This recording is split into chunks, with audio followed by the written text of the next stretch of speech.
میدونی فرق جگر با جیگر چیه؟ نه چیه؟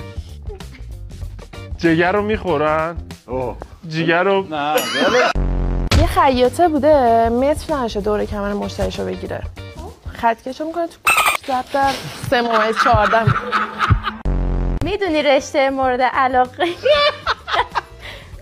میدونی چی میتونه باشه؟ قطبی تیشا چیه؟ پاتوبیولوژی. کی میدونی اگه دوتا شیمیدان با هم ازدواج کنن شما گوش نکن با چی میشه؟ مرد بزنه چی میگه؟ دوتا شیمیدان منم نه گوش کن. یه واکنش. یه پیرمرده میره دکتر بهش شیاف میده. بعد پیرمرده میپرسه که روزی چند تا باید بخورم؟ دکتر میگه که نباید بخوری، اینو باید بکنی تو باسنت. بعد پیرمرده میگه حالا که سر شوخی رو باز کردی مادرتو گفت. دوتا رنو با هم دعواشون میشه. رنو همدیگه رو مگان. نه